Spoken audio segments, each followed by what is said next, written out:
Bienvenue dans cette nouvelle vidéo, je suis ravi de te retrouver et aujourd'hui, comme tu as pu le voir dans le titre, ton environnement te façonne et t'impacte bien plus que tu ne le penses. Alors, j'ai pris des notes pour essayer de tout synthétiser durant cette vidéo, elle sera courte et concise, mais je vais vraiment essayer de rentrer dans quelques détails pour que tu puisses comprendre pourquoi ton environnement t'impacte et à quel point. Alors, l'idée et la première étape, ça va être vraiment de satelliser, d'observer et de prendre le contrôle de ton environnement. Prends une journée et prends des notes de tout ce qui se passe dans ton quotidien durant toute la journée en te plaçant en spectateur et en observant ce qui se passe du matin jusqu'au soir.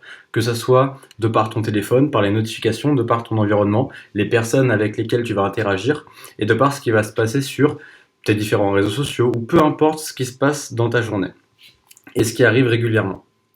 L'idée, c'est que tu vas pouvoir conscientiser en fait ton environnement et voir qu'est-ce qui te tire vers le haut et qu'est-ce qui te freine, quelles sont les distinctions quotidiennes que tu fais pas forcément gaffe au quotidien, mais qui te coupent dans ton élan. En fait, dans ce qui t'entoure, il y a une possibilité de charge mentale. Donc l'idée, ça va être vraiment de comprendre ce qui nous entoure et ensuite de minimaliser. Il y a également une possibilité de distraction, comme je te disais, avec les notifications. Donc ça, c'est un classique, mais c'est vraiment des choses qu'on ne fait pas forcément attention au quotidien et qui pourtant nous distraient. Et petit fait intéressant par rapport aux notifications, par exemple, quand tu prends du temps pour toi et que tu te concentres sur une tâche bien précise, si tu reçois une notification ou qu'on te distrait, il va te falloir 15 à 20 minutes pour que tu retrouves ta concentration que tu avais au départ. Donc imagine que tu reçois une notification toutes les minutes, ta journée ne sera strictement pas efficiente. Et donc c'est important aussi de savoir ça. Donc maintenant, on va aller un peu plus en profondeur. C'est quoi l'environnement? L'environnement, ça va être ton cadre, ça va être les personnes que tu côtoies, ça va être des situations qui arrivent constamment dans tes journées, ça va être tes consommations, mais également tes habitudes. Et donc, pourquoi ça te façonne et ça t'impacte? Là, on va prendre vraiment de la profondeur pour que tu puisses comprendre euh, tout l'environnement qui t'entoure.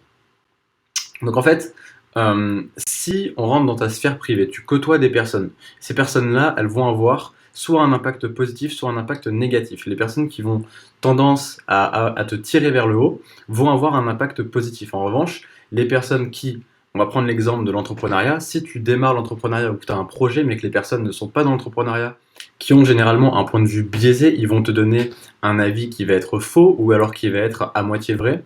Et toutes ces pensées-là, que tu le veuilles ou non, vont t'impacter parce qu'ils vont planter des graines. Et ces graines-là vont avoir un impact sur le court, moyen, long terme. Typiquement, si on te dit que tu ne réussiras pas, que tu le crois ou non, on t'a planté une graine.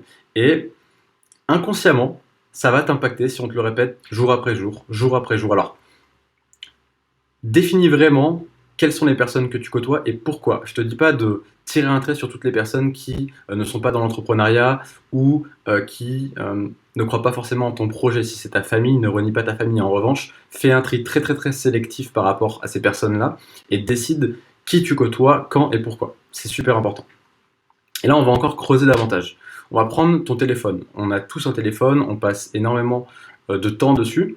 L'idée, c'est de savoir est-ce que tu as le contrôle de ton téléphone ou alors est-ce que c'est le téléphone qui te contrôle. Et pour ça, tu peux regarder quelles sont les notifications que tu as. Si tu en as trop et qu'elles ne sont pas importantes pour toi, si elles ne te tirent pas vers le haut ou si tu n'en tires pas un bénéfice, tu peux les supprimer. Typiquement, si tu as YouTube et que tu reçois des notifications YouTube, si c'est des contenus qui sont inspirants, impactants et qui sont enrichissants, pourquoi pas garde-les. Mais si c'est des contenus qui sont divertissants et que tu consommes pour te taper des barres, supprime-les, tu vas gagner un temps fou et en plus de ça, tu perdras des notifications qui vont te distraire, court, moyen, long terme. Tu peux également mettre des timers quand tu travailles. Il y a énormément de choses. Euh, Typiquement pour tes consommations, qu'est-ce que tu consommes au quotidien? On va reprendre l'exemple de YouTube. YouTube, c'est la bibliothèque du monde. Tu peux aller voir tous les contenus, tu peux avoir toute l'information du monde. Mais si tu as tendance à te divertir sur cette plateforme, quand tu vas regarder une vidéo, à ta droite, tu vas avoir plein de suggestions. Et ces suggestions-là, si c'est de la consommation pour te divertir, tu vas en avoir de plus en plus. Alors fais attention à ça, c'est des petits détails, mais qui, une fois changés, auront un vrai impact.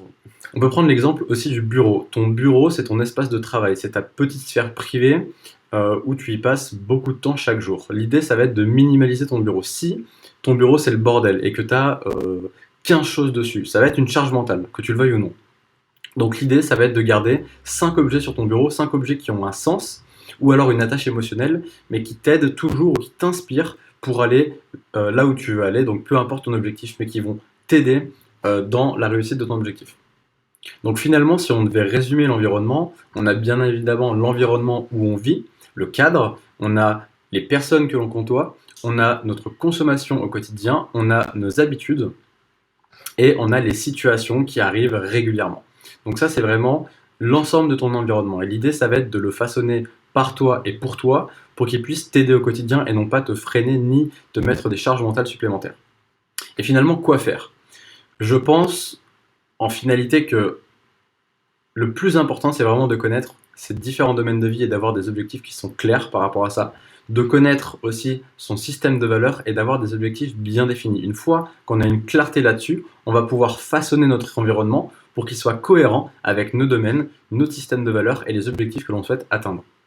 Et si tu veux aller plus loin, il y a bien évidemment mes accompagnements. Tu peux me contacter sur les différents réseaux sociaux et on pourra en parler pour que tu puisses te façonner un environnement qui te permettra d'aller là où tu veux aller et atteindre tes objectifs.